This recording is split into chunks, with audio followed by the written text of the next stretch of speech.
Trouble is my middle name, if you want to bring it. We got bamboozled.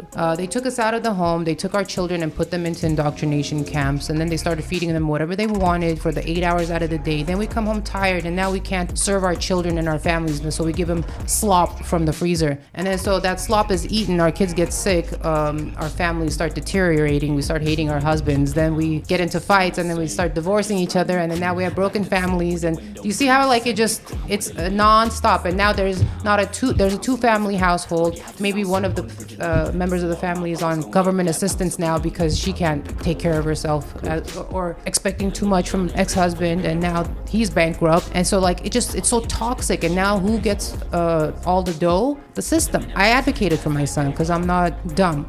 I said, why would they want unaware parents? Why would they want kids to be detached from their families? Why would they want parental notification bills to not pass? Mm-hmm. It turns out you could get arrested, you could get fined, you could get all these things. You can get arrested for being late? Yes, for sure.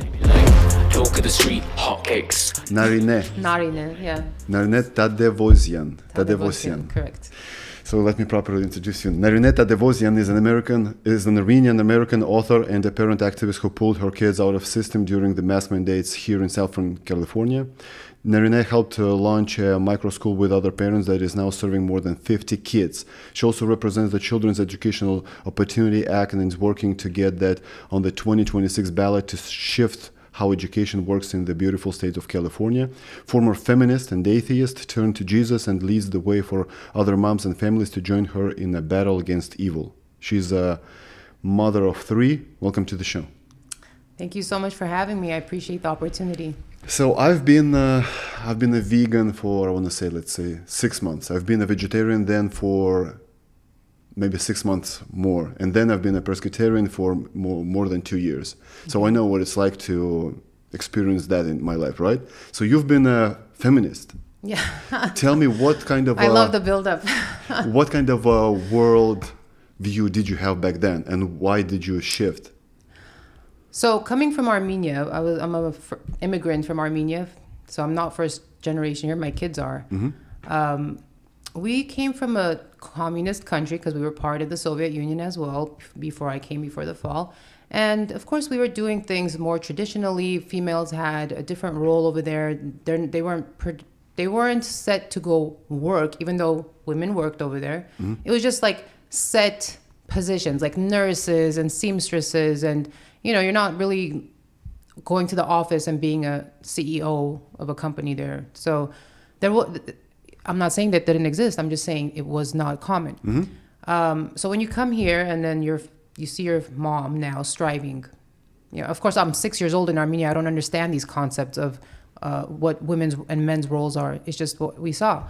And when we come to America and I see my mom striving even more, she's going to college, she's getting licenses, she's like doing paperwork now for immigration asylum.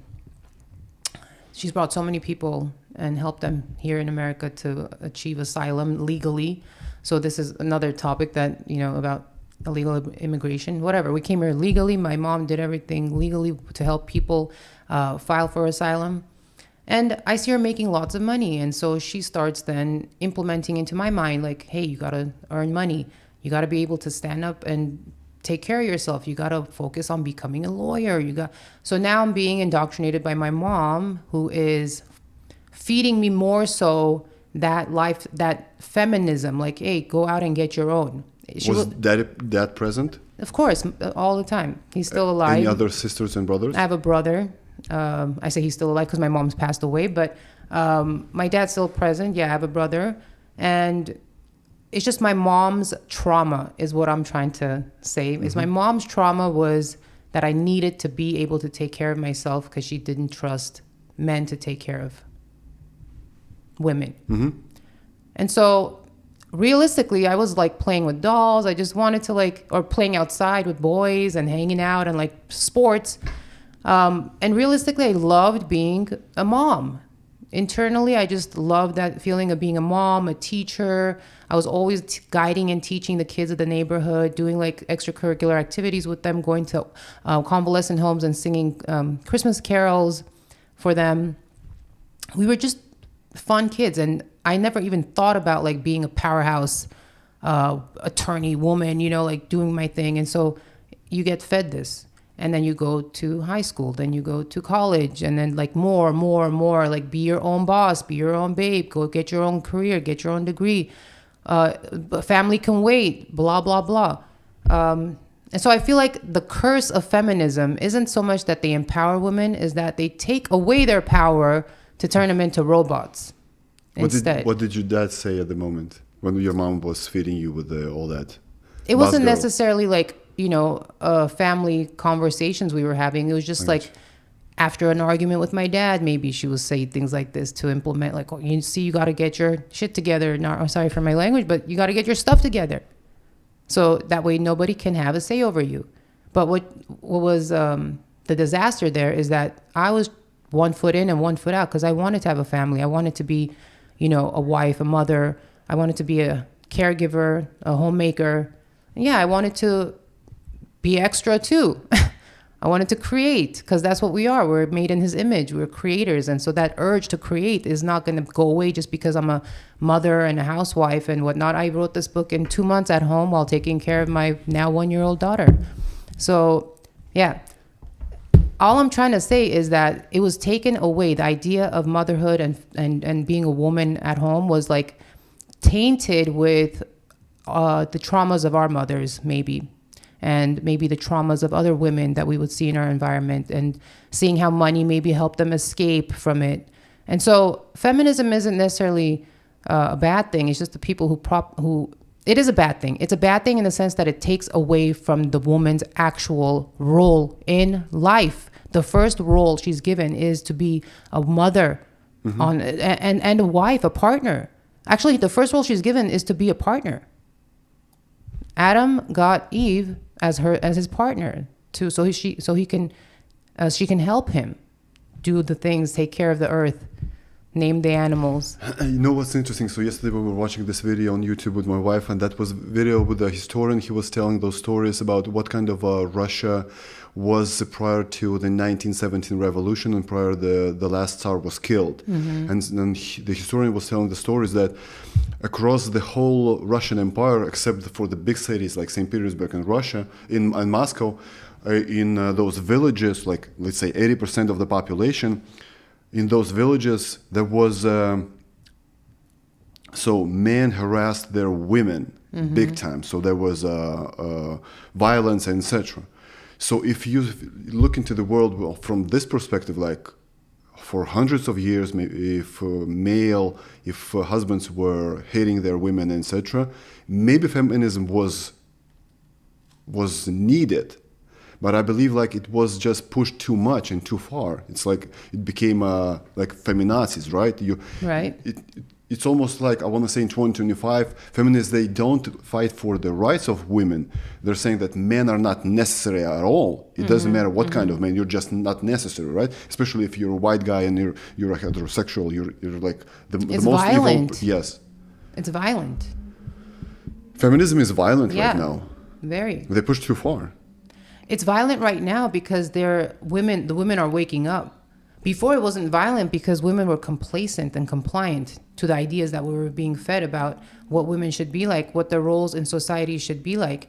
And to be honest with you, it was just we got bamboozled, really. They took us out of the home, they took our children and put them into indoctrination camps, and then they started feeding them whatever they wanted for the 8 hours out of the day. Then we come home tired, and now we can't serve our children and our families, and so we give them slop from the freezer. And then so that slop is eaten, our kids get sick, our families start deteriorating, we start hating our husbands, then we get into fights, and then we start divorcing each other, and then now we have broken families. And do you see how like it's non-stop? And now there's a two-family household. Maybe one of the members of the family is on government assistance now because she can't take care of herself, or maybe she's expecting too much from the ex-husband, and now he's bankrupt. And so like it's so toxic. And now who gets all the dough? The system. Is it a common thing, especially amongst the Armenians as well? Because Armenians are very family-centric, right? Very, yeah. And you still have a high divorce rate? In America, and now, yes. Now, because of feminism, yes. Before feminism, we would, honestly, I'm a divorced person myself. And that's not to say people who get divorced, they're all wrong. No, it's wrong in the sense that the Bible says it's wrong, but we are redeemed by Jesus. So, but as long as we're not constantly marrying, divorcing, like you got to know when you're making a mistake and when to correct that mistake, so that way you're not constantly sinning. So you did the wrong choice, or something else happened during the... I was an atheist, so like I had no God in my life. Is where I'm trying to go with this is, when God is absent, feminism is present. Because now God is not present in my home. That means my husband is not following God, and therefore is not leading me in that direction with conviction. And so now feminism comes into play. It's like, hey, you can do it. You know what I'm saying? Maybe you can, but you sure can. Do you want to do it? But it takes away from the role of you as a woman. So you want to tell me, if God was present in your life, your marriage would be saved? I think so. Really? I believe so, because now God is present in my current marriage, and it's so much more than saved. It's in it of itself, it's healing. It's beyond saved. We're both healing with God, and we're being a representative of what a couple in God looks like.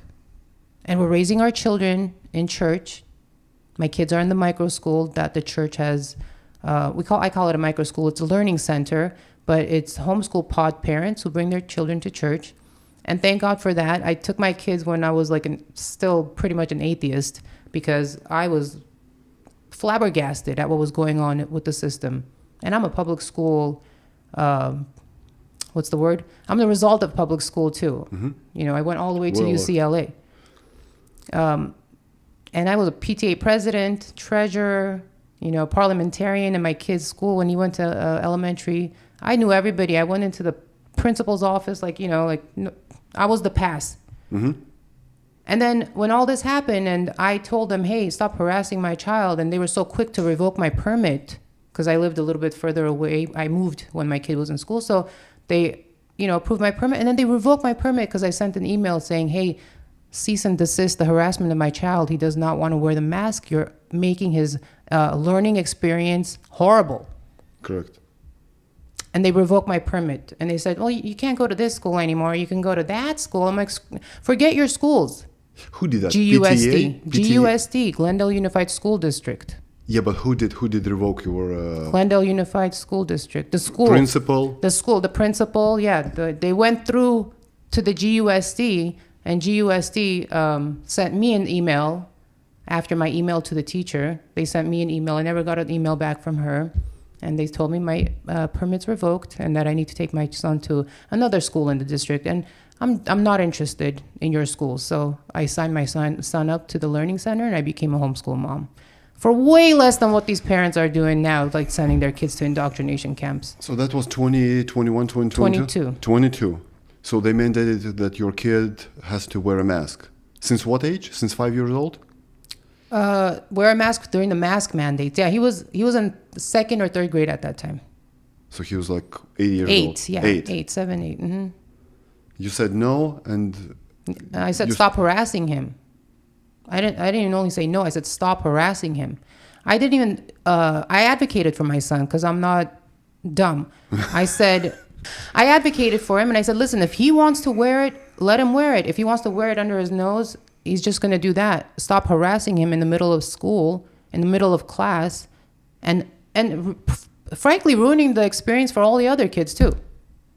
So we're like 20 to 30 students in the classroom? And yeah, they pack him like sardines. And all of them were wearing a mask except for your son? I don't know. But I know my son was not compliant. And he was also constantly reminded of... Yeah. Get your mask on, get your mask on. And he would wear it because they'd force it, because he's also 8 and that's authority and he doesn't want to get in trouble. But I told him, I'm like, ain't no one going to get you in trouble. So you were in the PTA for how many years? For the entirety of my son's tenure there. So from kindergarten till 3rd grade. Okay, so what did you What did you see back then in school that was like a bell to you? Like this is not good, but this is like a ticking bomb, or you just realized Parents' apathy. they don't care No one cares. about their own kids. Hell yeah. Ugh.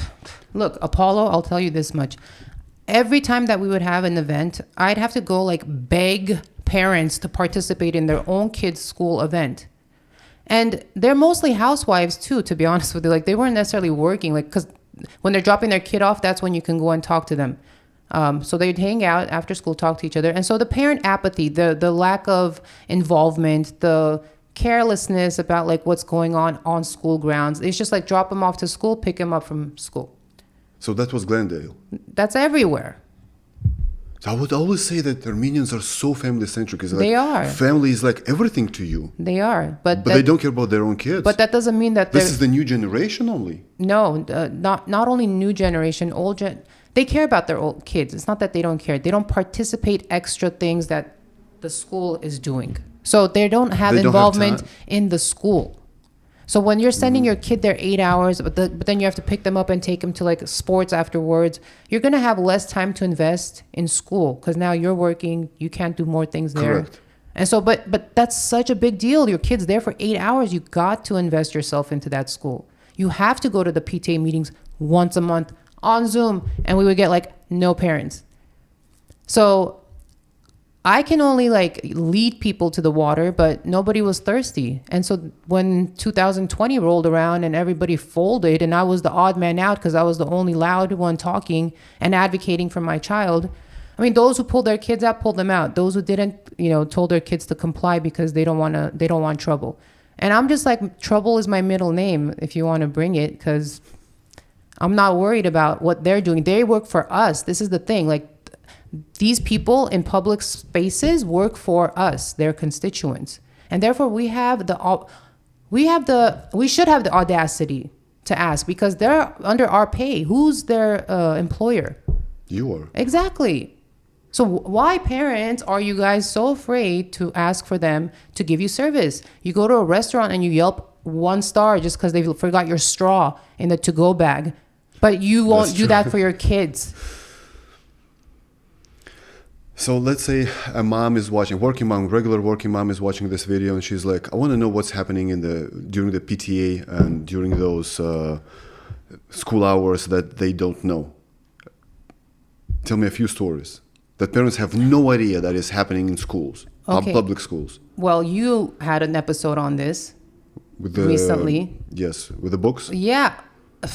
And the parental apathy is what led those things to be the thin side of the wedge inside the schools. First, they slipped in the literature, then they slipped in the classes during Zoom, because they're like, oh, parents aren't paying attention. But thankfully, there were parents who were paying attention. And this is why we started going to school board meetings. Nobody was going to school board meetings. Nobody was going to city hall meetings.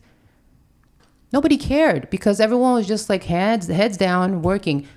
Present company included, because when I say no one, I worked in the school. I didn't go to school board meetings, but I worked with the school, in the classrooms. It's just, there's no involvement. That's the sad part. And that's why when all this started happening, parents were already too late. It was already been rolled out for like years and years before that. When you say they, who are they? The We all system? know who they are. They who implement these things that we are up against, and therefore we don't have a face for those people. Correct. This is the main problem, right? It is, because all of the people, such as like the mayor of Glendale, who I had a meeting with, Dan, forgot his last name. He's like, it's not me. Go up to the state. Go. I don't know what's going on here. I can't do anything about it. They roll in the laws, and we have to implement them. So why are you coming to me? He says. So then it's Sacramento. And then we're after Sacramento. Who's feeding Sacramento? Assembly members? No, they're not feeding them. They're just like, they're the lackeys. But like, what I'm trying to say goes beyond this. So what's the agenda? Why would they want porn in schools? Why would they want unaware parents? Why would they want kids to be detached from their families? Why would they want parental notification bills to not pass? Mm-hmm. Why would they not want these things? So who are they? They are demons. The Legion. is what Jesus called them, or they call themselves. But if an atheist is watching this video, it's like, there's no way they're demons. What are you saying? It's okay. You don't know because you're in the dark. You're still an atheist. So when you understand the light, you'll understand which team you're on, Apollo. You'll when you see the light, you'll understand which team you're on. It doesn't matter if you call yourself an atheist for all your life. When you see the light and you cannot deny it, because as an atheist, see, my journey through atheism actually helped me understand God and get close to God and be I don't know, what's the word? Worshiper of God. Follower of Christ. Mm-hmm. Because you know the difference. Exactly. It's like to be on the opposite side and Exactly. against God and with God. I feel like atheism is actually a road to Satan. Well, you basically worship or either yourself or money, fame, likes, comments, everything like that. You worship something. Yeah. Which you can do. So getting back to schools. So when you saw all that is happening, you went to a principal and he did not have any answers. No. Then you go to what? To GUSD? So then I had School district? Yeah, I had a SARD meeting. I think it's called SARD, I think. That's the acronym. It's like they monitor what happened. Why this discrepancy happened in the school system with a person who's, enrolled there with them. And so when I had the meeting, the vice principal came, and it was like 20 people in the room, the vice principal, whoever was leading the meeting, and me, and my ex-husband at the time. And pretty much what they were trying to do was corner me into saying that I was the wrong one here and that I was disrespecting the principal and the vice principal. And so I just told them, you know what? God bless you and your system. I'm pulling my kids out. This is a fight to nowhere. I've been to the meetings. I've done all the things. Like, this is a fight to nowhere. And so I'm not going to put my kids as liability while I'm trying to figure this out with you. No, my kids are not going to be the ones that are going to be compromised in this entire thing. Because if I leave my kids in that kind of system, what am I doing to them? I'm using them as collateral for my own ego, for my own comfort, for my own, like coffee time, I suppose. Because it's not a joke to take your kids out of a system that you grew up in and that's the only thing you know, with zero increase in your financial, what's the word I'm looking for? With zero increase in your financial status, you take your kid out and you say, I'm going to teach you myself. Yes. And now you have kids at home, whereas you didn't. Now you have to stay at home, whereas you could have gone out and earned money. Back then, did you talk to other parents? Yes. What did they say? Let's comply? Well, they were complying because no one supported me. When I sent an email after I exited the school, I sent an email to the PTA in the school. And I think only one parent replied back to me like, oh, you're always such a great parent. All the kids love you. We're going to miss you. And I see what your point is, what happened here. But it sucks to be you. They don't want to fight at all. No, nobody wants to fight. No, nobody wants to get uncomfortable. I've seen it in the last 5 years. It's not just, imagine my kid's been in the school since 2022. And from 10 or 15 kids, we've increased it to 56. Mm-hmm. We're at max capacity, don't get me wrong, but it's such a slow climb because people got comfortable again. The worst is over. They're thinking, they took the materials out. Oh, my kid's not reading any of these books. Oh, my kid's not going to get indoctrinated. Oh, no, it happened to a close friend of mine, a 16-year-old daughter of hers. They literally took her out of the home because she confided in a counselor, 30-minute conversation, all because she was mad about something with her parents. Had nothing to do with the LGBTQ, but after a 30-minute conversation, her house was deemed unsafe or LGBTQ unfriendly or something. House can be an LGBTQ... Identified unfriendly home, Unfriendly home? Yeah.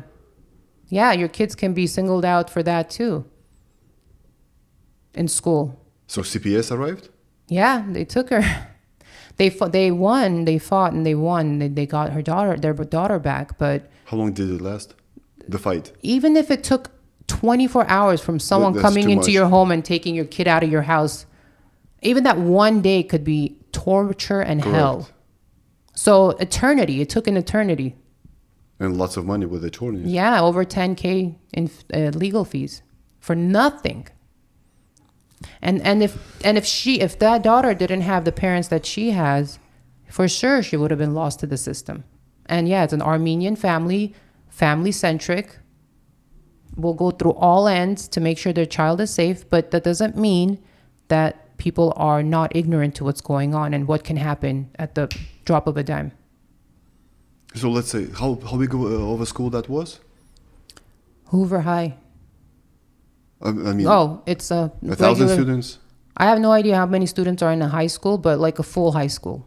Okay, so let's say 30% of students' parents would say the same thing as you did. Like, we're not complying, we're not doing this mass mandate stuff. What do you think would happen?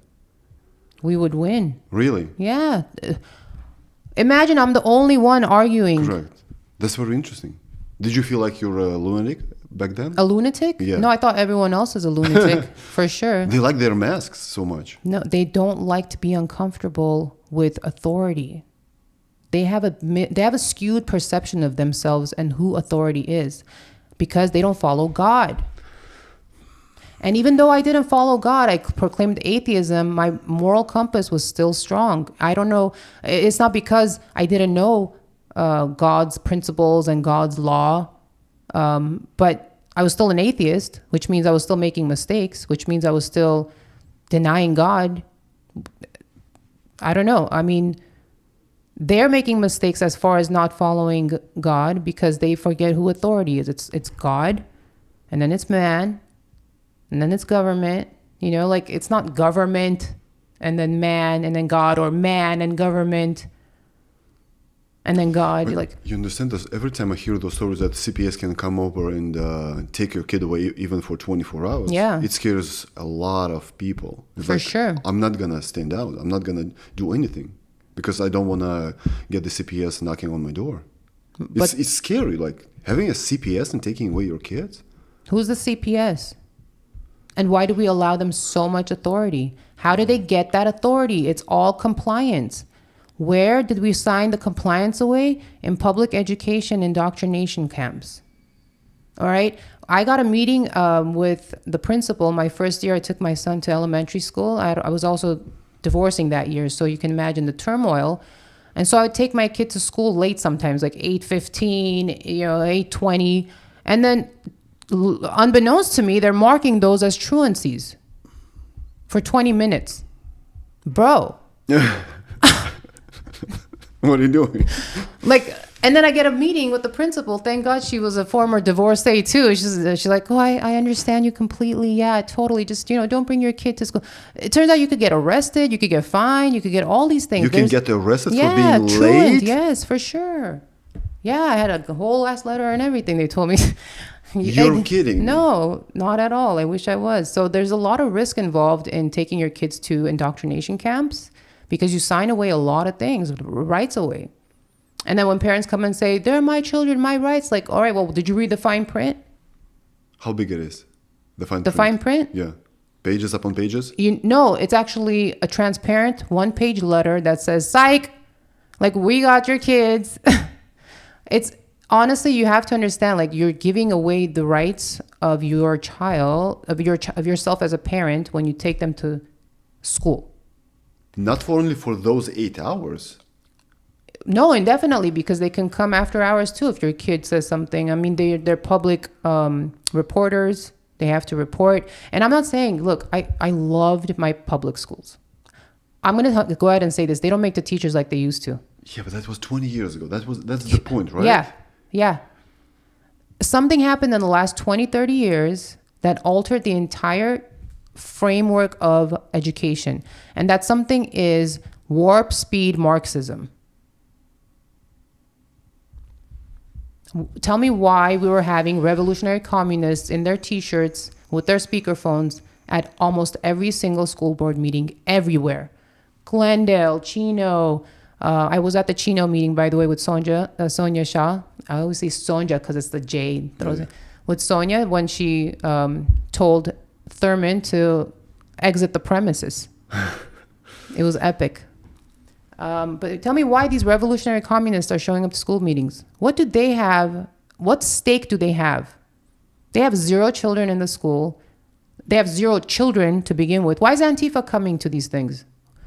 What do they have in common with kids? Exactly. Other than the predators, because every time they get arrested, like their arrest records pop up. Oh, this guy's been convicted of sexual assault on a minor, and et cetera, et cetera. So it's like, why are they there? And why can't we question why they're there? And why do they get bussed in and bussed out?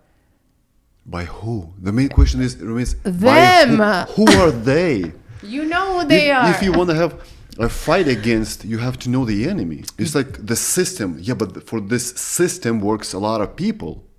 When you are in the arena that they built, who are they then? If you don't agree with their rules, if you don't agree with their indoctrination, why do you continue to take your kids to those places? So take them out, create your own schools like we did.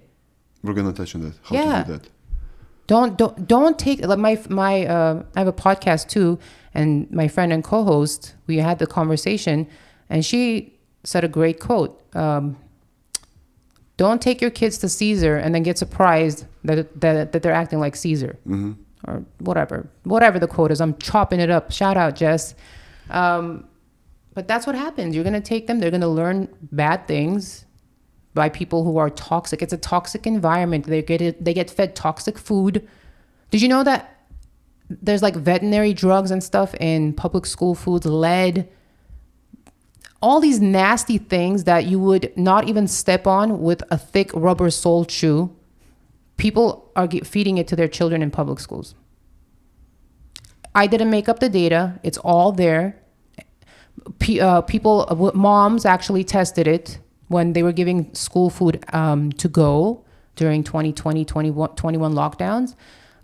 Moms took it to the lab and tested it because they had to get rid of the food because guess what? Like it's budget. If you don't get rid of the food, then you get your budget cut. And correct. It's so disgusting. No one was that. When I was a treasurer, I'm so sorry. When I was a treasurer in PTA, I was like, hey, why can't we just lower this budget? Because I was unfamiliar with how this worked. I'm like, why can't we just lower this budget? We don't even like use this thing. Like, let's allocate this to something else. No, we can't do that. They'll cut our funding. I'm like, well, we don't even use it. So like, let them allocate it to elsewhere. So I don't understand how this works, but apparently that's like money laundering, in my opinion. If you're not using it and you're going to use it for something just to use it, it's money laundering. Am I wrong? I could be wrong. I don't know. So yeah, there's no budgets. I mean, I don't even know what I was saying. I went off in the PTA rant, whatever. So you opened up a school. Now it has more than 50 kids. So I didn't open it. I enrolled my child into my children actually into the school that our director opened during 2020. But during that time, like it was very few kids going there. So when I met her, my kid was in public school still. I was still an atheist, but I was advocating for homeschooling because I saw the direction it was going. And so I advocated for her homeschool co-op. We did a few lives together. We did a presentation for homeschool. We got a few people signed up, and I still wasn't signed up until like and again, it was my own inconfidence about what I could do. But when I was when push came to shove, and I realized, oh no, I can't keep sending my kids here. This is ridiculous. I realized that the only step is to take my kids and homeschool them. And even with support with the homeschool co-op, I love the co-op version of this. It's a hybrid of homeschool and on-site. So for how many days a month do your kids go on site? So I can keep them home, and I get text messages from the teachers on site about what we're learning, how we're practicing. They send me the lesson plans. Mm-hmm. It's anything you want. It's 4 to 5 days. You can send them 1 day out of the week. It's literally on you. And you get support from actual teachers who've been in the system too, who did not approve of the system. They got out. And they're part of this homeschool co-op. And I love it. I actually taught there too, public speaking and debate. So as a parent, I can teach there as well.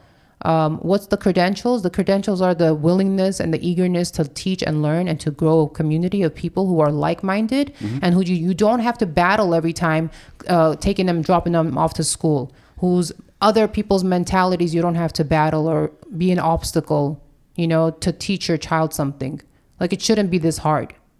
And as a matter of fact, even though we're spending money every month now, it's like a public school, private school tuition, because it takes money to run these things. Correct.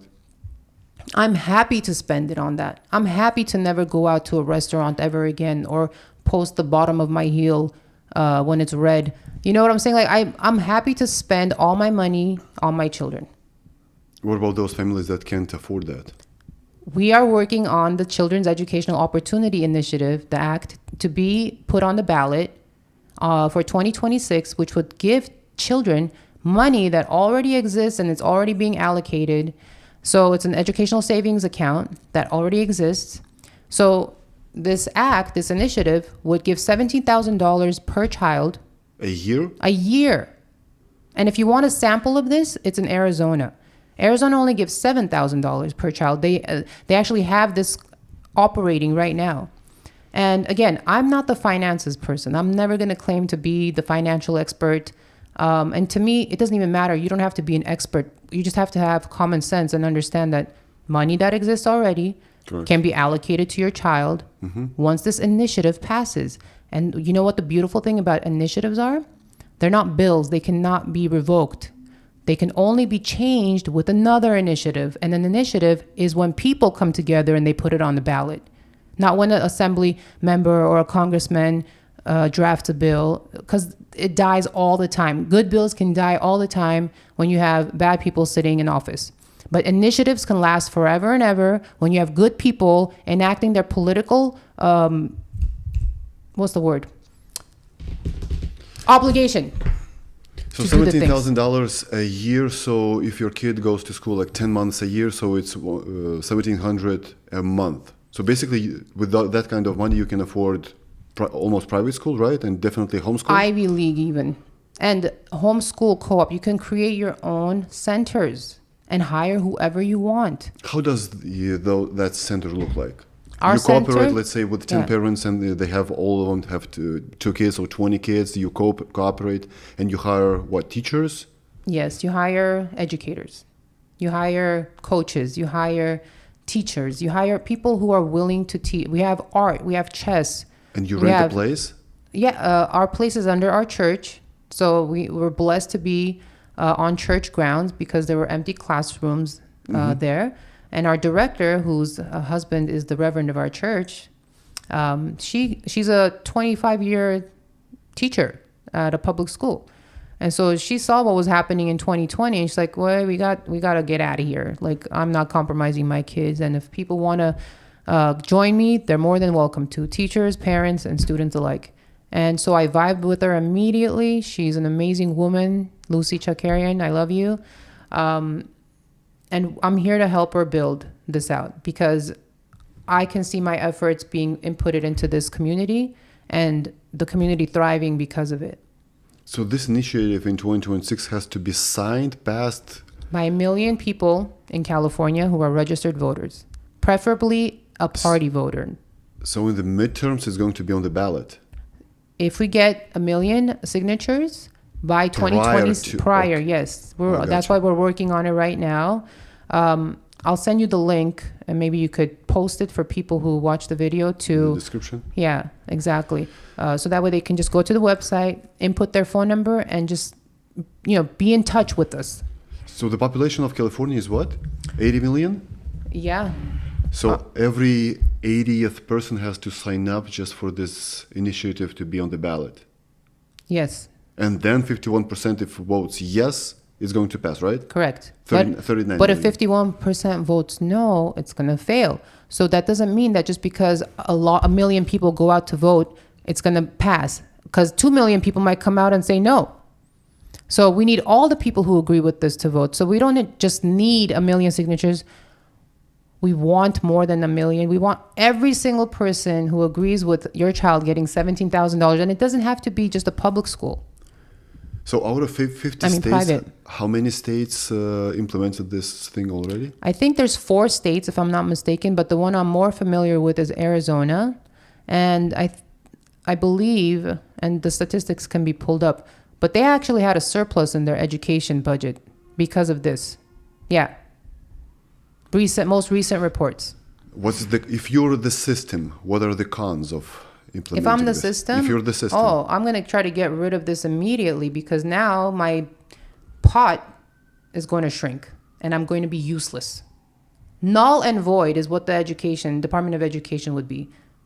Well, I shouldn't say that. No, I should. We should get rid of every single person that works there currently because they've done nothing to improve the state of our education system. Children are failing miserably. Correct. There's like... And it's decreasing year over year, right? Yeah, it's decreasing. People are not paying attention to this. If it was any company, Apollo, any company, if it was Pepsi, let's say. Correct. If they had a 26% efficiency, what do you think would happen to the CEO of Pepsi? Fired. What do you think would happen to the staff? Fired. Who the hell's going to work there? Robots.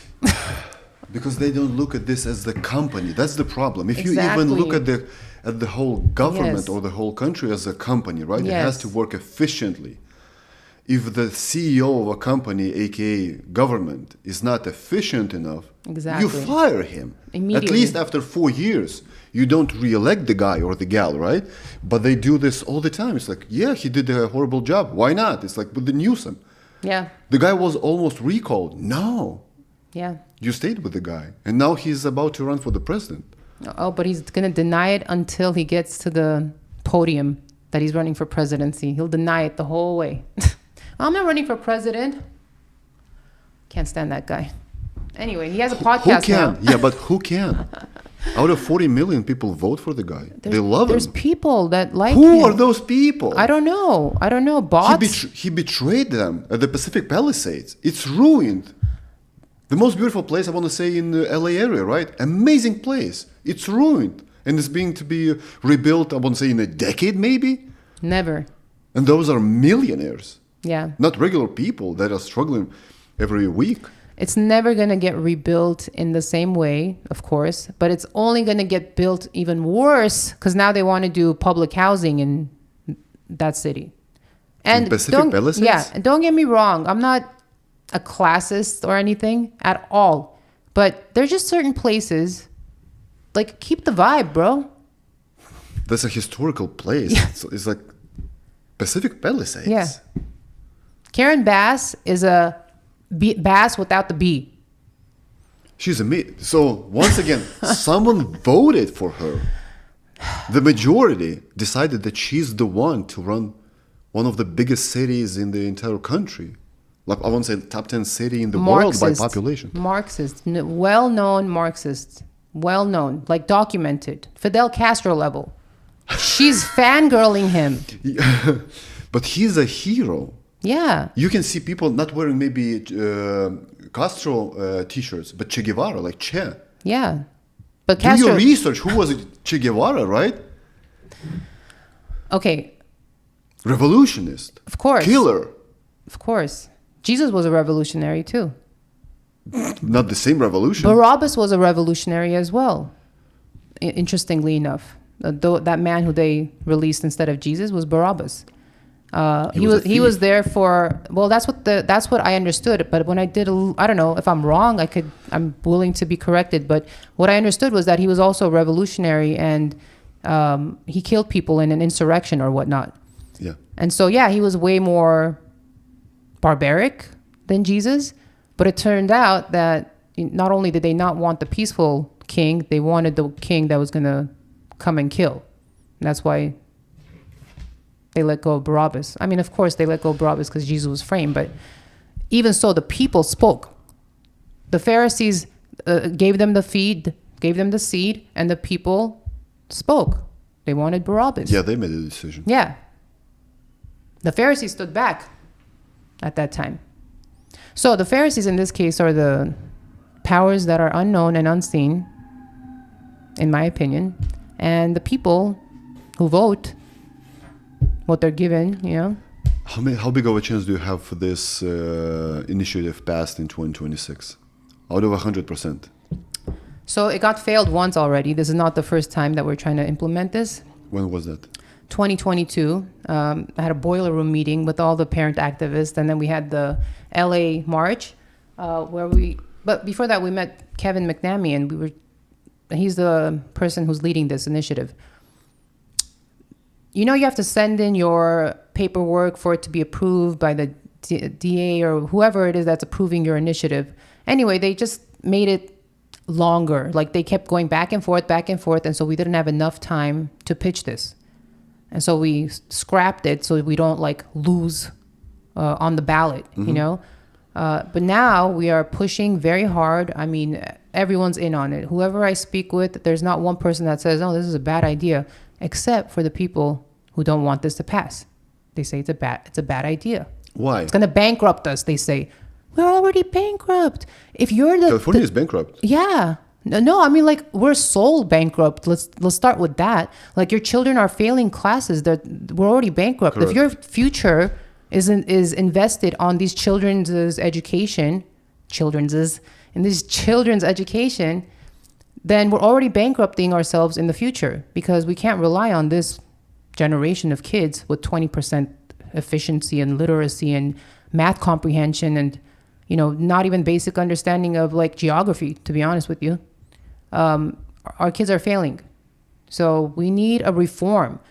If that's the thing that the education's coming out of, if that's the vessel that education is being dispersed from, we need to reform the vessel, or we need to create our own that works, because it's going to be harder to reform that vessel. I mean, I would just close it and start anew. So Trump is flirting with this closing Department of Education, right?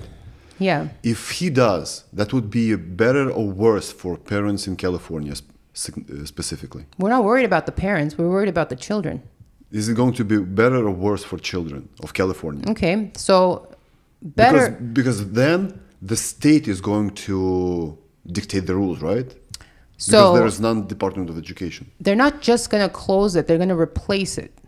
So they're not going to just close it. So the replacement is going to be $17,000 a child, because he's also flirting with school choice. Trump is. Yes. Yeah. So this is basically the same thing that same you're trying thing, to do. yeah. School choice, yeah. Correct. But we're sticking with the CEO Act. It's a different initiative than the school choice. It's more funds, more leniency. And then, again, you can find out all the information, because there's a plethora of information on it that I would never be able to justly deliver. But what I can say is that I'm a product right now as a parent of kids who've been in public school, who now are in private education, homeschool education, co-op, and I'm funding it, with whatever means I'm funding. So getting this extra money every year per child, I would, and by the way, you're not getting this money. You're never touching a dollar. Correct. It's going to the education center that Correct. you apply for.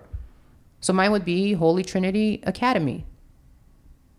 And so I would love for my academy to get every single penny of that fund, so that way they can implement it into the academy how they see fit per child, per experience.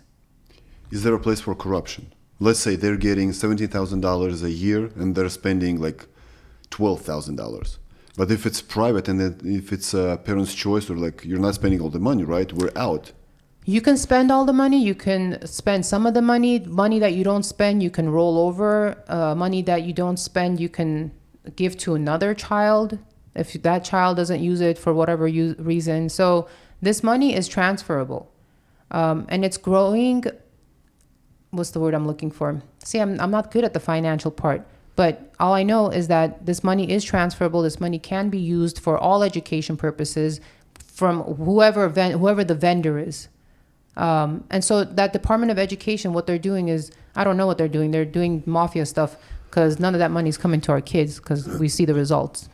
Yeah, nothing. What they're doing right now, it doesn't work. Yeah, it's not working. It's just not working. It's not efficient enough. And we are deficient if we keep sending them to places where it doesn't work and say, why isn't it working? Let's say you're a mom that homeschooled their own kids.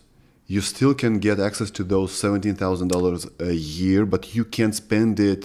You can buy some stuff for your kid, for instance, books, pencils, a laptop, Sure. something, right? So I think There's some kind of accountability. I think you have to go through a learning center. So it would be like a co-op. Yeah. I don't know if they have it. Again, this is probably sucky. If I should have probably known this because there's so much information. But a homeschool mom who's just teaching by herself, like she's probably not going to get the funds deposited to And her. you can do it. You have to co-op with something, right? You have to you're join gonna some co-op. kind of a school, Yeah. or at least to get. And why not? Yeah, why not? Yeah. You get all the materials, Exactly. everything. You can literally rent a room, rent an office space, rent a apartment, I don't know, somewhere, and just set up the place and use that fund to pay for all of the things, your institution, the materials, lunches, employees, all of it. And guess what? Don't try to get rich off of it. Correct. That sucks. This It money, sucks. yeah. Don't try to get rich off of it. Use every single penny to make our children rich. But I'm sure they're gonna be some person that are going to get rich of it. Just like the churches, right? You've got those mega churches. They're millionaires. They Yeah. have the private jets. You can do that. You can fly business, but you've got your own private jet, bro. What's up? Yeah. Well, going back to the churches are a whole other story. Like churches need to step up their game and actually put all the money that they're getting into the communities. That's the reason for a church. It's not to prop up Joel Osteen or to prop up, a preacher at the church. No way. It's supposed to be for the community. How can the community grow? So now we're developing our school. We're expanding the school and the church. We're in construction. We need $1 million for the construction. We're having a gala on June 1st, our very first gala, by the way. Again, parental apathy. I'm experiencing this right now because I'm selling tickets. I'm going up to people. I'm telling people, hey, this is what we need to do. I'm a donor, a vendor as well. I'm offering 10 sessions of real-time coaching for teams or families of up to 5 people, 10 sessions. And each session can go up to like 2 hours. But I'm really wanting to invest myself. It's thousands of dollars of coaching that I'm investing that I hope someone would auction. There's a silent auction going. Yeah. So when they silent auction, I want to offer a service that's thousands of dollars so that way the school can get that money. People are not even trying to come. I'm just giving you examples of differences between what I'm doing, and I'm not bagging on any parent. I know everyone has their thing going on, but we need to put extra oomph into it. So when I was a kid, I was watching those Hollywood movies. Let's say that was the 90s, right? I was living in my home country, Lithuania. I was watching those old movies from the 50s to 60s. And I was like always amazed. So one father, one male could work and he could provide for the whole family, right? Then something very good happened. So a wife became an employee as well. So now it's so good. So even both of them can't afford a family, 2 cars, vacation. So it became so good. So you have to work after hours. Yeah. You literally don't have Hilarious. energy and time to participate in the things that you do, like literally. Exactly. I love that, the way that you put it. Like it's so good that you have to do it 24 hours a day and still not have anything to show for it. That's how good it is. You got so emancipated that you have to work now, Yeah. like 10 hours a Yeah. day. Or it's like when And that's feminism. correct. Or Yeah. in 2021, right? 2021, 2022, with the jobs, they told us this is so good. We have to make it mandatory. It's like if you're having a cancer and I have a cure, Yeah. and I'm not taking it. But this is no, I'm not. It was so good, so it had to be a mandatory. If So you don't sad. do it, you can fly, you can go to school, you can go to work, Yeah. you can do shit. It's so good. It's like the job for Wow. women. It's amazing. You gotta work. It's amazing to be at home, homeschool your kids, to spend time with your friends, other girls that are living right next to on the next block. No, it's bad. Yeah. You have to work. Yeah. That's Yeah. amazing. Your bright sunlight hours are spent. The In the vitamin office. D hours Correct. are spent in the office in Freon. Okay, you're like, most of the time you're freezing in the office with like your bones are shiver. You're turning into like, what's his name with those claws? Wolverine. Yeah, like that's how your bone marrow is at that point. That's how cold it is inside. And then you get cancer from the poisoning. And for not getting the vitamin D at all. And not getting no vitamin D. Then getting the jab so you could stay in the poison centers. It's so good. And make minimal, have a happy hour. I don't know. What's the point? A lot of people in these office spaces are living purposeless lives. And it's sad. It is. Again, that's not to say all office people are living purposeless lives. Most of them don't like their jobs. Yeah. They don't want to spend there. Especially, I want to say, in my opinion, I want to say every other woman does not want to work, especially if that work is meaningless to her. If she has a meaningful job, great, if she likes it. But most of them, they don't like it. They go to the office, 8 a.m., they have to check in. That's madness. And at the same time, just like you said, their kids are being indoctrinated big time by Marxists. All over the place. And that's the warp speed Marxism I'm talking about. Because I remember my teachers with their jolliness. I actually had a third grade teacher who now looking back at it was lesbian. Actually, I don't even know. But she just liked looking like for short hair, whatever. It was so ambiguous. But she just did not look like a feminine woman. Not aggressive. Yeah, not aggressive either. And nobody knew her marital status. No one knew if she was or was not we didn't even know what a lesbian was, No, and she never talked about it. She never cared to talk about it. She was a little grumpy all the time. I can understand lesbians have a #1 divorce rate, actually. So, and they're very violent. Yeah. Statistics. Domestic violence is high in lesbian couples. Yeah, who would have thought? Who would? Yeah. And then gay people have #1 in married. Actually, they're #1 as far as staying married. Gay men. So women are the problem. I'm trying to say, no, women are not the problem. The ideology is the problem. Ideology is definitely. And that teacher was amazing. Was she good? No. Yes, as a teacher, yes. As a teacher, but she was grumpy. It just didn't bother me. She was just grumpy. I got it. She was saying, "What's 6 + 3?" And then you're like, 7. And she's hating her life. That. Teaching kids. So riddle me this. If they're trying to implement this Marxism 2.0 in America and in the entire world, why can't they at least keep our kids safe? What I mean by that, when you were in middle school, you could go out when you were 8 to 10 years old. You could go and play by yourself, right? Outside. Oh, till midnight. You would never do that with your kids now. Not even across the street. Why?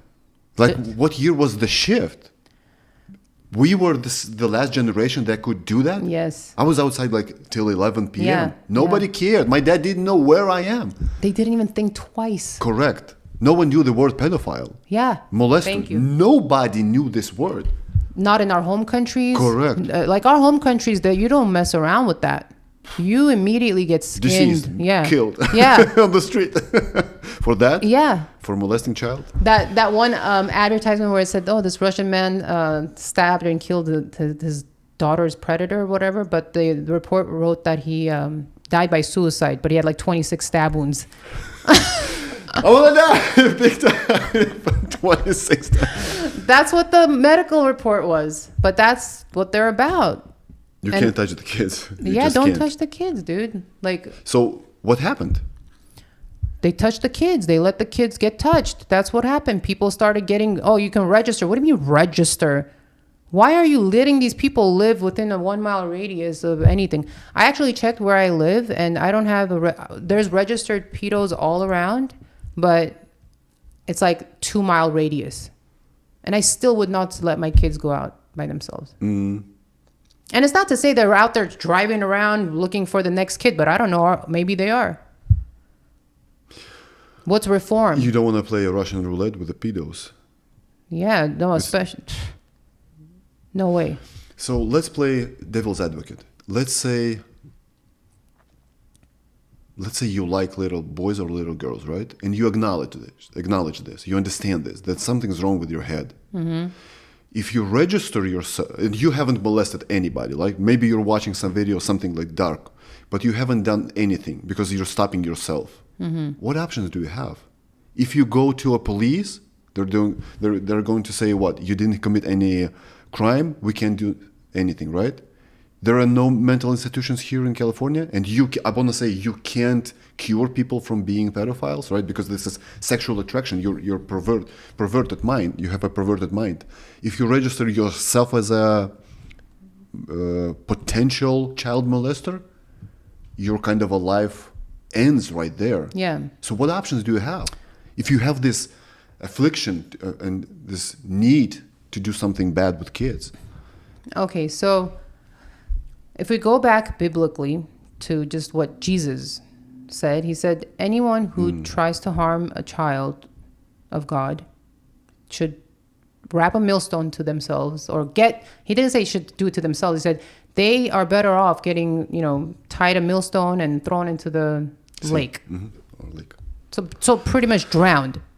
And that's what they would do to, I don't know. Anyway, what's a reform? How could I even answer that question? Because I don't have those kind of thoughts about little kids. And immediately my thought is just turn to God, and that's it. As a person who is attracted to children, stop watching those videos, because it's not that you're not doing something. You're partaking in someone else doing something to that kid. So you're vicariously living through other people's demonic acts, and you have to immediately stop that. Immediately. So let's say a potential child molester comes to your reverend at your church, and he tells his story to a reverend. Would he accept it? Would he help him?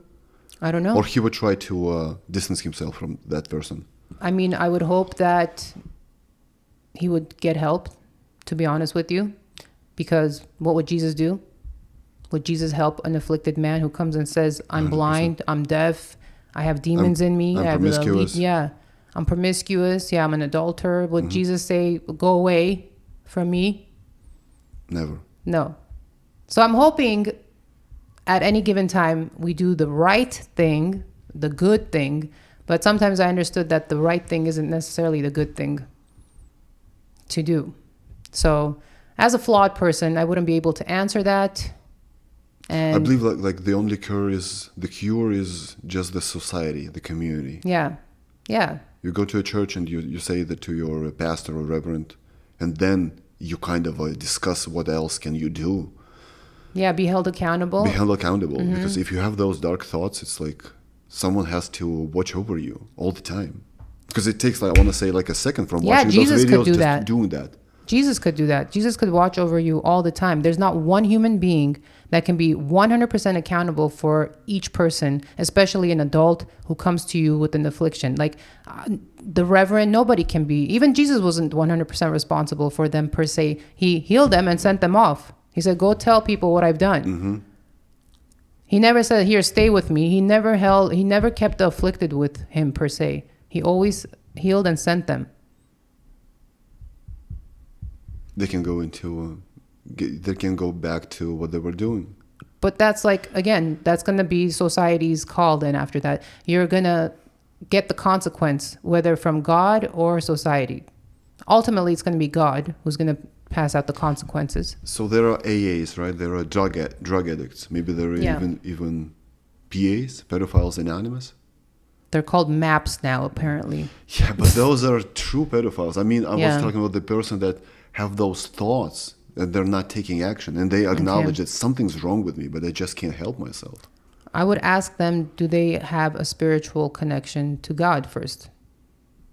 And then we would go into diving into what happened with them as a child. I'm going to assume that 10 out of 10 times they got molested. Correct. That's my raw assumption. And that's not to say all people who got molested turn into pedophiles. But vice versa, it's almost 100% correct. Well, I'll say 100%. Just out of pocket, I'll say 100% of the pedophiles have been molested. Because if you don't experience it during your childhood, it's like there's no way you're sitting and going somewhere and it's like, here's an interesting thought. Maybe I should molest some kind of a 5-year-old. Exactly. There's no way. And it starts really young, too. It doesn't start with just adults. Like, people forget that other children can be molesters too. And if that doesn't get stopped, you know, Even 16 years old with the 10-year-olds, 12-year-olds. Sure, even 12-year-olds with an 8-year-old, you know, like it could happen.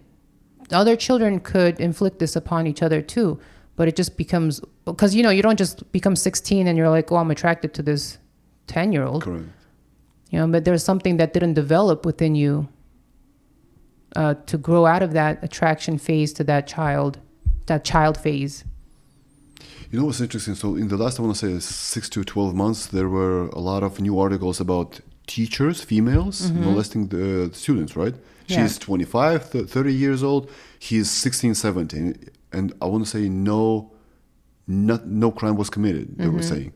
But if you do the vice versa, if there was a 25 to 30-year-old male having sex with a 16-year-old student, that would be something very big. Yeah. But that's molestation as well. They molest.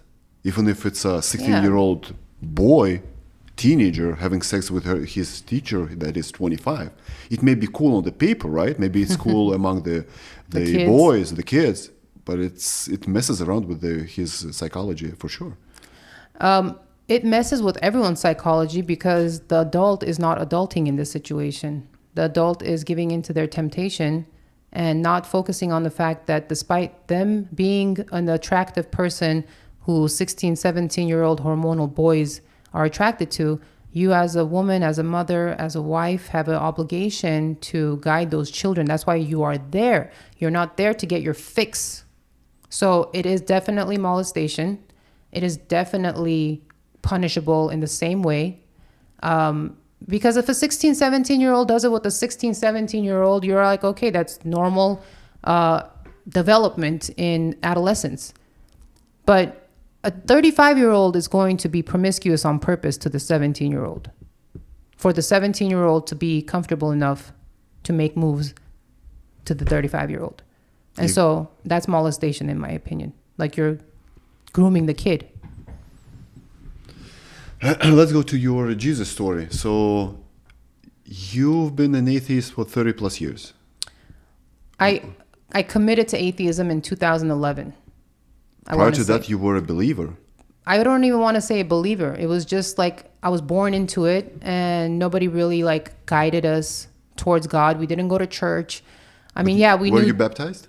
I was baptized. It's a funny story. When I was 2 years old, and my aunt had actually sewn a hood for me, a cape and a hood, so I could wear. And she put a cross on the hood, the back of the hood. But what she forgot to do was align it so when I put it back, it doesn't turn into an upside down cross. So I was so I was not back, forward. So when it was back, it was normal, like my hood. And then when it came forward, it turned into an upside down cross. So I was baptized with an atheist, antichrist cross on my head. So I always say, I'm like, that didn't count. I got to do it all over again now. But my kids are not baptized. I will do it with them. That's my goal, to get baptized with them. So in short, yes. In long, no. I was not baptized because I was not conscious to the baptism. And your parents baptized you because they are Armenians? You're Catholics? Armenian, apostolic Christians. What does it mean? Like we're descendants of the apostles. So you're not Orthodox and you're not Catholic? No. New Pope means nothing to you? No. They're the demon. Oh! Now we get controversial. Catholicism is weird. I don't know. I'm not bagging on it. We all should believe in Christ. That's it. We all should just understand Christ's teachings. And we all should understand the word through Christ. Correct. Not through Pope. No. Because they're perverts. Yeah. Literally. Yeah. Most of them. All. History shows us. Yep. So I get bashed all the time in my home country when I post something bad about the Catholicism. Yeah. And I'm always saying I have no problem with Catholics. Yeah. I have problem with Catholicism. Thank you. Read the Bible. If it's not in the Bible, bro, you relax. Why are you making it up? Yeah. It's like Jesus said you're gonna be the how did he say, the brimstone? Yeah, but he didn't say you're gonna be the Pope. The cornerstone. You're going to be the first Pope, and someone's gonna elect you, and you're gonna have this huge amount of power. Who gave you this power? Yeah. It's like Who gave you the authority? Correct. Exactly. The new guys from America. Yeah. So what? It's so embarrassing and cringy. It's so embarrassing and cringy. It's nothing more than an act. All of it is an act. What did the last pope do but just look hella weird all the time? Like literally, what did he do?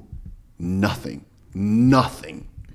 Have you seen the video of him going and kissing the African royalties' feet and hands and stuff while in Africa? The Pope.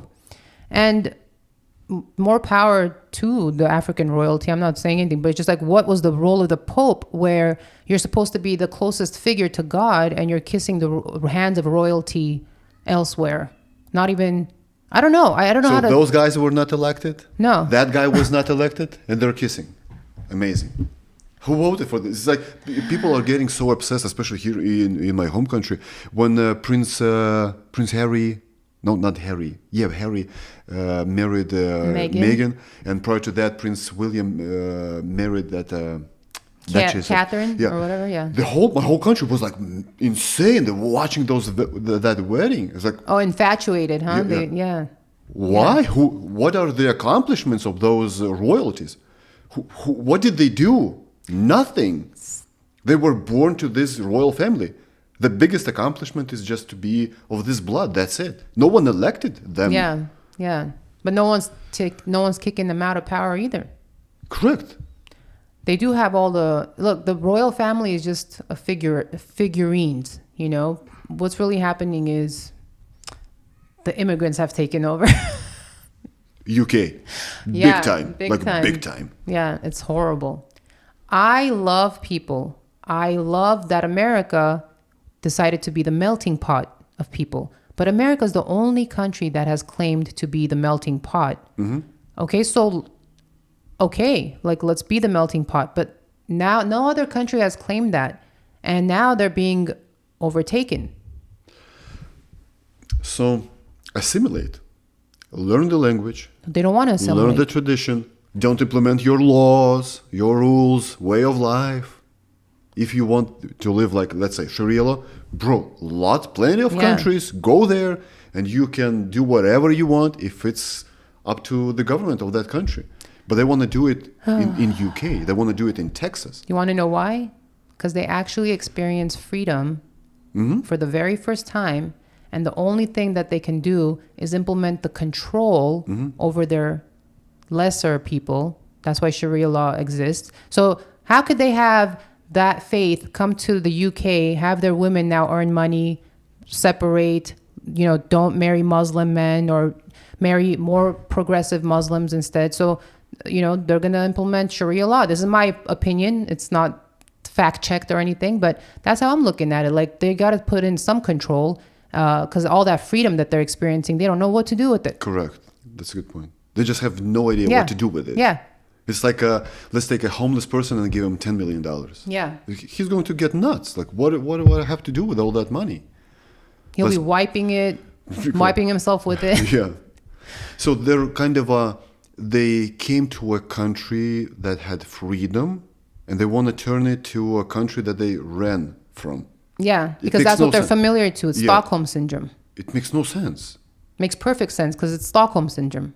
Like they are enslaved to that mentality, and no matter where they go, they're going to implement it because that's what makes them feel comfortable and in power, and also controls their lesser members of society. And by lesser members of society, I mean who they deem lesser than men and women and children are the lesser members, and maybe even men without power are lesser members. I don't know.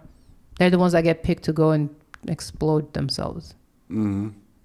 So your journey to Jesus. We got to stop talking about that because I don't want to be like the Charlie Hebdo or whatever. Remember how they went and killed all the journalists? Charlie Hebdo. Yeah. That was in France, but I want to say 20 years ago. Just for criticism. No, they painted a picture. They painted a caricature of Muhammad. Yeah, it's criticism. It's funny. They're making fun, but like, yeah, these are the people you're up against. I want to say 2 heads were chopped off back in the office. Crazy. And you know why Christians, like, they're so soft now and lukewarm?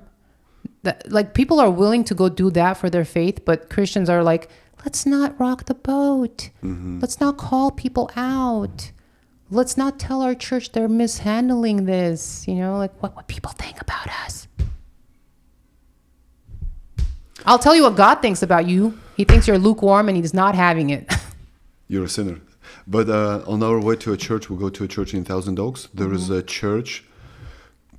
It says Kingdom of Heaven, God's Kingdom, something like that. And there is literally a sign, the name of the church, and the LGBTQIA++ flag on it. Yeah. So who goes to that church? Anymore, if you see it yeah. right away, so they're for so they're for sinners. I am a sinner as well, but I don't I'm a sinner, I'm a thief, this and that, right? Okay, so And that's an interesting perspective because it's like, okay, does God want people to come be saved? Correct. Yeah. 100%. Of course. So that's why it's okay to accept sinners into the church. Everybody's welcome. Yeah. Gays, trans, Sure. everybody. But it's also an invitation to stop leading your life in sin. Correct. Change. Yeah. It's all about the change. Take from it what you want. It's not my opinion. I have no opinion about people's personal lives. I have opinion about my life and what God thinks of me. Because ultimately, I'm going to be facing him, and during Judgment Day, I'm not going to face any member of the LGBTQ community. Yeah, but just don't profess unto our children, right? Keep it to yourself. Keep it like Miss Flannery did, dude. My third grade teacher. We didn't know. She never told us, and we never cared to ask. The same thing. I want to say we had at least one teacher in my school that was, everybody kind of knew that he was gay. Never ever in my life that we would say or scream like gay or the F word, like never. We knew he probably was gay. We had zero problem with that. But if No one had a he, problem. as a teacher, started indoctrinating us about all that stuff that he likes, my dad, my mom would be furious. We would leave the school right away. There's no way he's going to... That's on the best case scenario, leave the school. Worst case scenario is people take action, and then now they call it a hate crime. Like, you can't. So I want to say in Lithuania in the 1990s, if some teacher, gay teacher, would promote LGBT stuff to a kid, at first place he would be warned with words like, don't do it. Stop. There is no place for this. There would be no second warning. Yeah. Like the second day or the next week,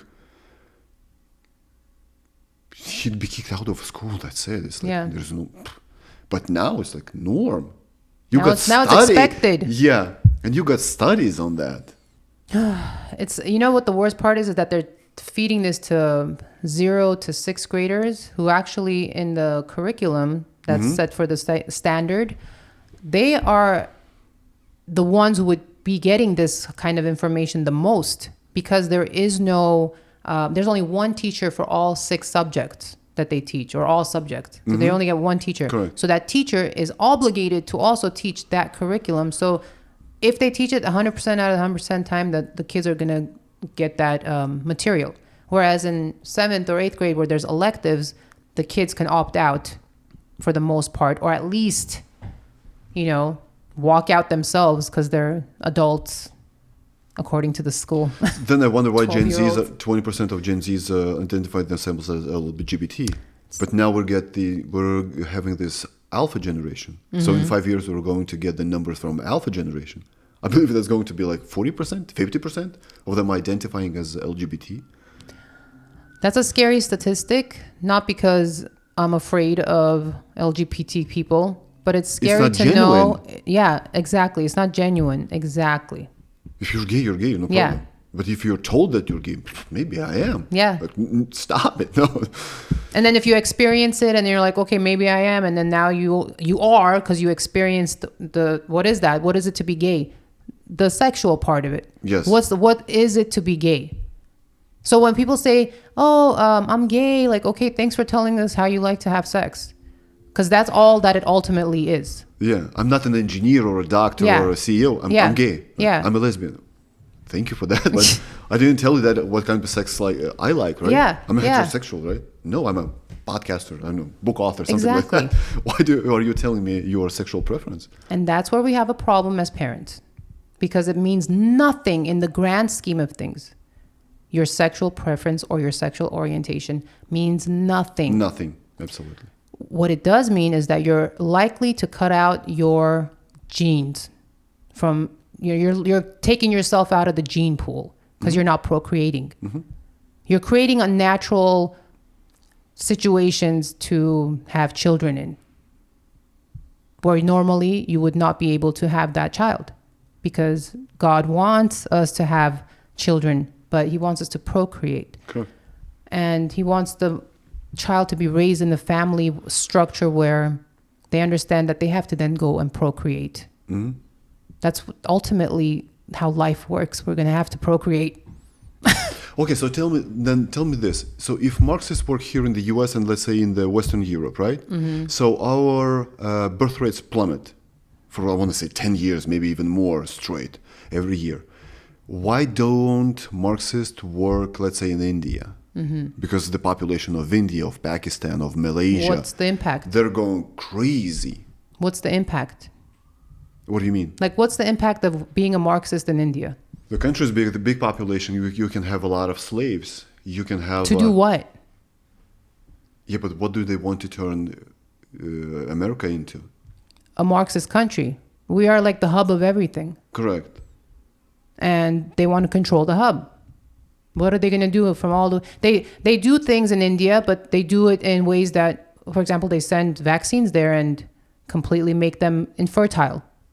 They don't want the population, as a matter of Is fact. it confirmed? Or is it just a Yeah, conspiracy the theory? Supreme Court of India is, well, what's confirmed? I read it online. You know, how can I confirm this unless I go ask a judge in India if they're really trying Bill Gates? But yeah, they're up against for crimes against humanity, for sterilizing children in villages of India. So many people. And then, like, imagine so many It's people who don't report it. It's horrendous, just to think of it. It's horrendous. We're living like in a real life evil scientist Disney movie. If that makes sense. Or So who runs the world? Would you say evil runs it? the world belongs to the devil. In the secular world. The world that we're perceiving. The whole music industry, movie industry, entertainment industry is from the world. It's like... Yeah. But so are we. We are from the world too, and we can also create different things in that world that are not of this world, that are led by God, in divinity to God. And what does that mean? Well, it means not being greedy. It means creating with the idea to make life better. It means creating with the idea that you are here to create. My whole thing is creation. I want to create all day, and whether it's thought, whether it's word, whether it's paint, because I have paint coaching sessions as well. We use paint to do the coaching. It's very effective because people are trying to understand themselves. And when By painting eliminates the clutter in your brain, and you're able to focus on... Oh, you disconnect. You disconnect. And so you're able to actually like not think, not hear the chatter and the clutter. And as you're painting, you're like relaxing. And so when you're relaxed, you're speaking from a different place versus when you're stressed. And so you want to understand yourself as much as you can. I know in the DM you're like, what are you, a coach? I'm not interested in getting better or learning about how to be a better stuff. person. Yeah, how to be a better person. Yeah, I'm not interested in learning how to be a better person either. I'm just interested in developing myself so that I could serve someone in the best way possible. What's a better person? If you ask one guy, they'll tell you that I'm the worst person on the planet. If you ask another guy, they'll say I helped them stop from committing suicide. Mm-hmm. So whose perspective are we going to follow? We just have to understand that it's not about being a better person. It's about being more developed so you can serve more people.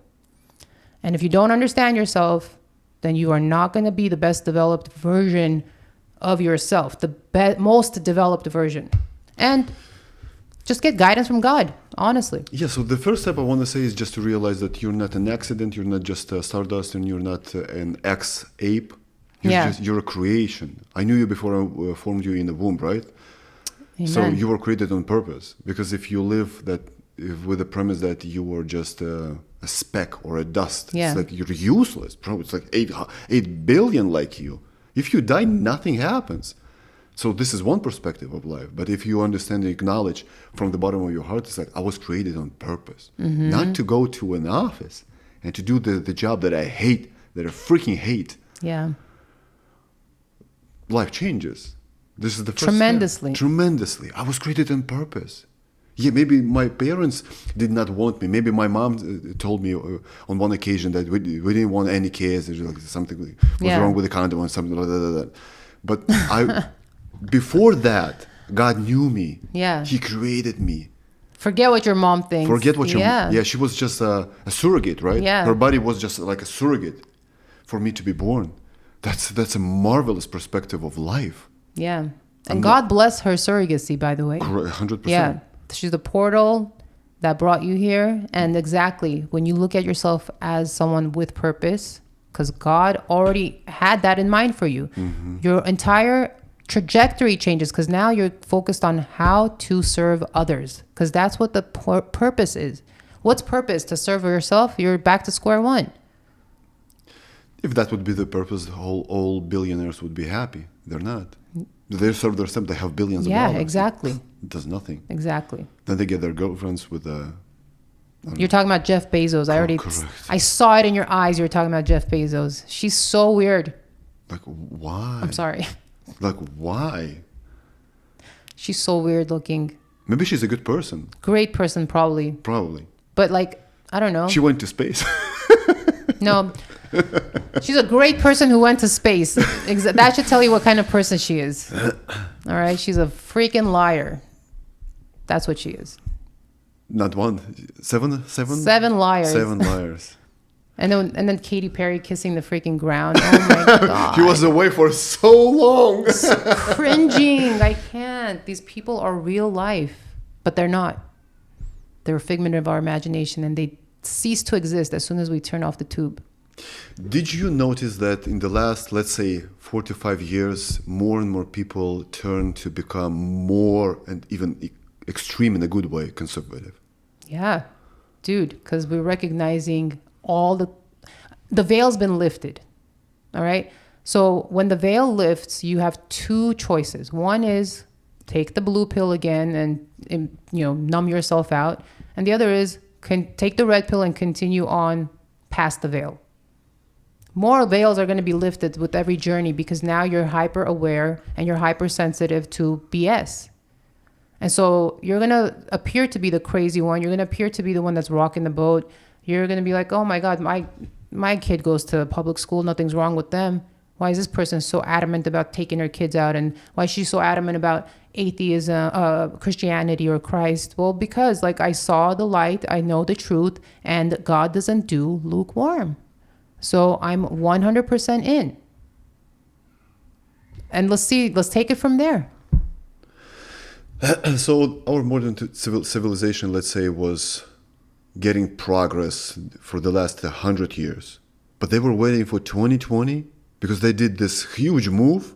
And just like you said, the veil was lifted. It's like, what is going on? They put too much, too hard. Yep. At one time, if they implemented it step by step, maybe they were doing, and they were doing this since, I won't say, let's say, since 2000, since 9/11. Since like the 1800s, when they implemented people in the Catholic Church, since the Marxists put in moles as priests, pretty much, to go in and change the trajectory of what they're teaching. Instead of the word of God, they skew it towards Marxism, however they did. But that's a well-known fact too, that it was infiltrated. But can you explain me one idea from that one guy in the late 1800s changed the world and is still changing the world? The guy is dead for 100 years. Yeah. One idea, why? Because it's just another form of control that people realize that they can implement and gain. It's like a Game of Thrones. It's like... what's the word? Squid Games. But you can control through religion what Islamists do, right? Afghanistan, right? Iran, Pakistan. You can do it through form of governance, communism, socialism. Why don't they do? And there has never been, I want to say, in the history of humanity when they did this through Christianity. Never. They're trying to do this through Vatican, right? It's like, we're the power.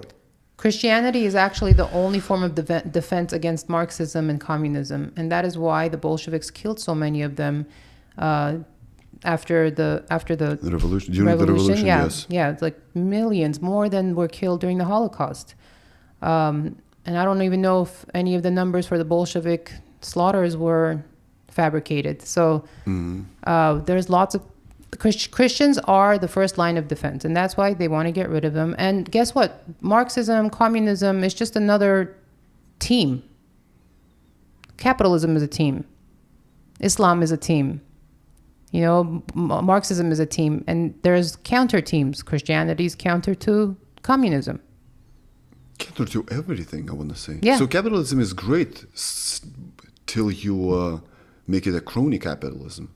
Till you do everything what they do with the big pharma, with the food and such. They only they care about is profit. They don't care about the dyes or the colors or the sweeteners. They care shit. Mega churches are crony capitalists. Correct. Private jet is like worth what, $20 million minimum, and to service it, it costs hundreds of thousands of dollars every year. They don't care. I just wonder, what about the constituents? They go to this church, they do their tithes, and like, we're good with this? Our priest flies private? So I'm going to tell you this. People don't bring their kids to certain schools because of the way that the structure is looking. Mm-hmm. Because of the way that the driveway is. They can't drive up with their G-Wagons.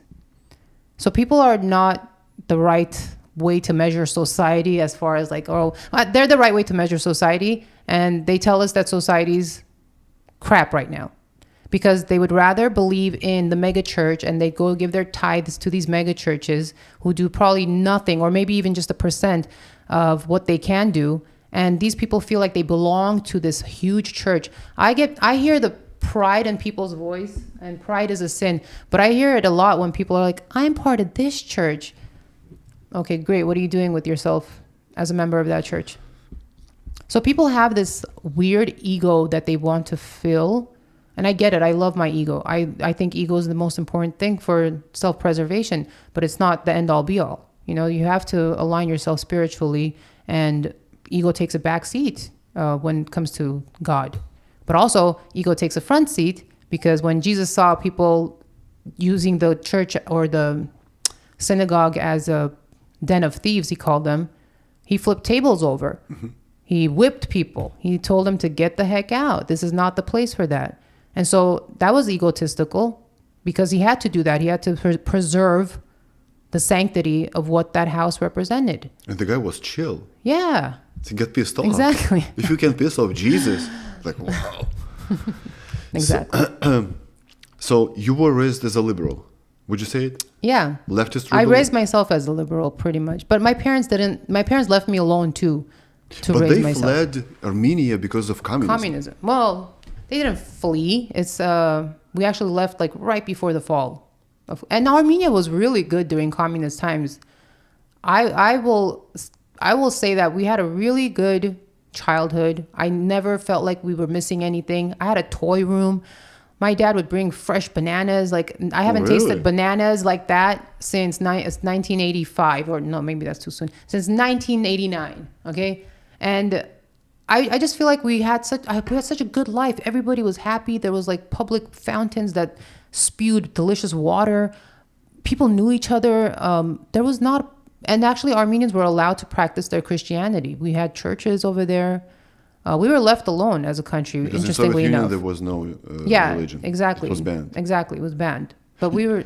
You know, but what's interesting, so 1918 revolution, Bolsheviks arrived and they implement the Soviet Union in 1920 something, right? Yeah. So prior to that, Russian Empire is a very Orthodox Christians. Yes. And at the speck of a time, they're like, nah, we're good. Yeah. Bolsheviks told us we can't worship Jesus right now. We're good with that. Let's worship Stalin, Lenin, all those amazing people. So you can turn away from God like that. Did they turn away, or were they killed into submission? Because there was a lot of people that died. I mean, the way that the Romanovs were killed, brutal.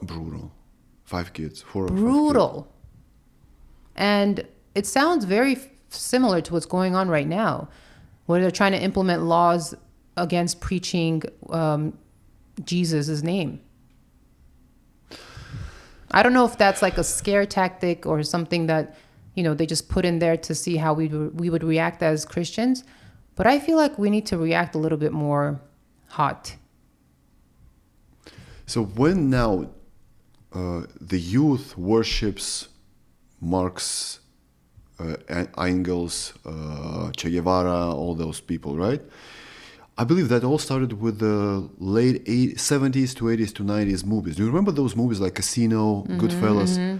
They were romanticizing the crimes, the criminals. Scarface, it's amazing. De Niro, Al Pacino, those guys are amazing. And the cops were the bad guys. Yeah. So the same thing that now happens with the Marxists. It's like, they're the good guys. No, just take a history lesson and learn how many people were killed during the communist regime. Their own people. Yeah. How many of the Bolsheviks killed Russian? How many Stalin did send those people, own Russians, to Siberia? My fellow Lithuanians, 100% Armenians, Georgians, and millions. Pol Pot in Cambodia killed millions. Chinese revolution, right? Crazy. And they're still advocating for this shit. Communism, yeah. Mind-boggling. Like. Well, they won those areas. They won by way of submission. People are, who's living in Cambodia? Farmers and villagers, and I don't know. They slaughtered them 50 years ago. People who aren't like necessarily able to defend themselves against an army that's coming through. But again, it's always the thin side of the wedge that gets shoved in, and when people don't say anything. And they convert a lot of people on their way. It's like you have to become a communist. You have to become this and that. Those people are bad. They're having their own cows, chicken, etc. You have to kill them. Exactly. Everything has to be government. Yep. Are you hopeful or hopeless for America till 2028, let's say? I am extremely invested in Americans. That's what I can say. I'm extremely invested in Americans developing themselves, getting right with God, and understanding what authority they hold. Because if we continue to fold under these Marxist regimes that's being implemented, whether through our education system, whether through our, financial institutions, we have to stand firm. And they have to know that they've hit a wall. If we keep budging, and if we keep moving, and if we keep using their services, and if we keep, you know what I'm saying? Like, you're not going to go to enough school board meetings to change their mind. I'll tell you that much. Because what's going to change is our behavior as parents, our behavior as voters, and our behavior as politicians. Were you surprised in 2024 that Trump won? No, of course not. Did you see campaigning done by Kamala? That was embarrassing. She was amazing. She was embarrassing. She was amazing. Vice president of hers. Now I'm getting amazing. Temp on Tim. So you were not on the camp of with the people that said elections don't matter? Of course I was. I was a liberal atheist. I followed George Carlin. He was like, don't be part of the problem. Don't vote. Don't participate. And I think that was a long time ago. But that's what I studied. George Carlin is the guy that said people are fucking dumb. This is the guy? Yeah. But he wasn't wrong. He wasn't wrong. People are dumb because we don't read into things as much as we should. We take it at face value. So if it looks good on the surface, we're just going to take the temporary comfort, but we are exchanging it for permanent betrayal. We're betraying ourselves. And our kids. Yeah. Our communities, our kids, ourselves, everything. Why do we come to America? So we can see kids in communist shirts come and say, oh, save LGBTQ, save boys and girls sports. Pretty much, I'm paraphrasing, but what are we arguing against? I don't understand anymore. Who are we fighting against? It goes back to who are they? Correct. Who are they? It's who are we? Do we even know who we are? So if you take this idea that now in America, in the US, boys can play in girls' sports. And if you take this idea and go to Armenia, 99.99 people will not understand what you're talking about. This is like, there is no way a boy can play against a girl, or a man can box with a woman during the Olympics. There is no way. Man can box with a woman in his own home. I'm kidding. Men and women should not be boxing with each other anywhere. Not only boxing, playing any kind of sport at all. For fun, we could play, you know. For fun, yes. But not for competition, not for livelihood, not for titles, not Leah Thomas, not William Thomas coming in at 400th place in men's division and winning first in women's. Not that. Not like, you know, a burly man weightlifting. I heard setting records. Yeah, setting records. 50-year-old records has been pushed. Wow. And the audacity to change the records. The audacity to change the records.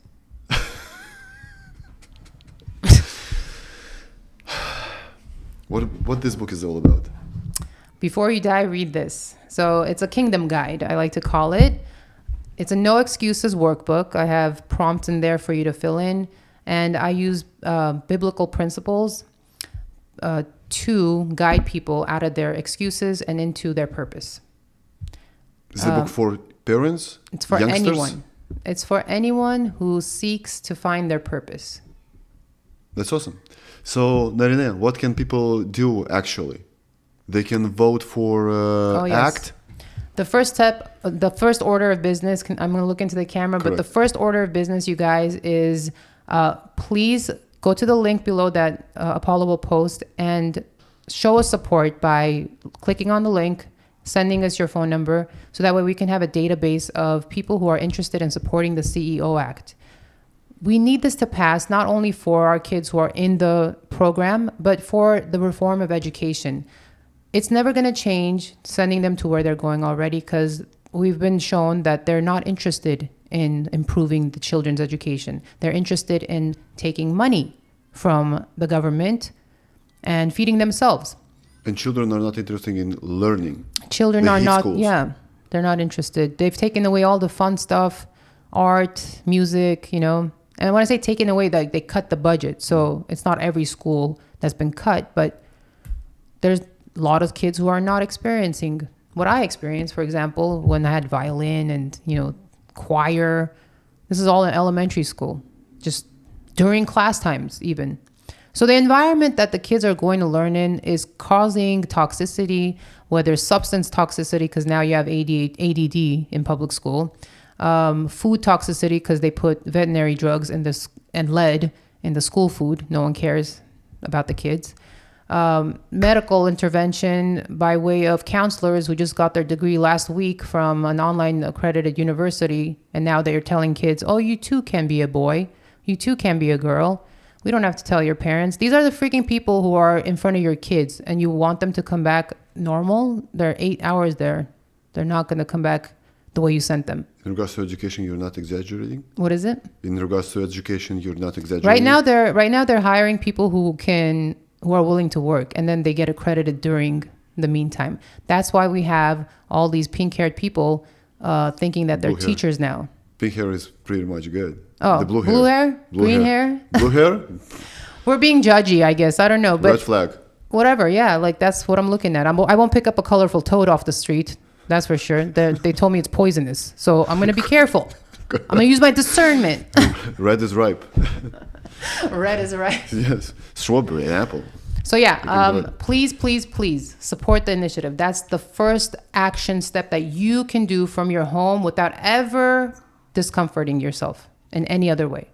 And that would help us, the people who are on the field, boots on the ground, understand where to go, how to do this, who to market to. Share this live, you know, tell people about it, share the link. You trust me, you want $17,000 being sent to your child's school that you choose. And guess what? You can send them to indoctrination camps. You can still continue to send them to indoctrination camps. It's okay. But at least this way, there's competition. At least this way, the school, that indoctrination camp is going to know you're going to take your kid to across the street because they're offering better burgers without led in it, or they're giving, more opportunities for learning as far as subjects are concerned. It's not just the basic subjects. So we're implementing a capitalist movement here, really. Which is good. Competition. Yeah. It's healthy competition. It's not, and everyone's a winner in this. Guess what? Correct. This could be the competition where everyone's a winner. Correct. All right? You guys been building up for this everyone's a winner thing. And we can still have everyone's a winner. This is the ultimate. Yeah. You're a winner. Yay. So, God bless you. Thank you. Thank you for everything that you do. Amen. Amen. God bless. Yes. Thank you so much. Do we shake hands afterwards? Yeah, of course. Thank you. Thank you for coming. Thank you so much for having me.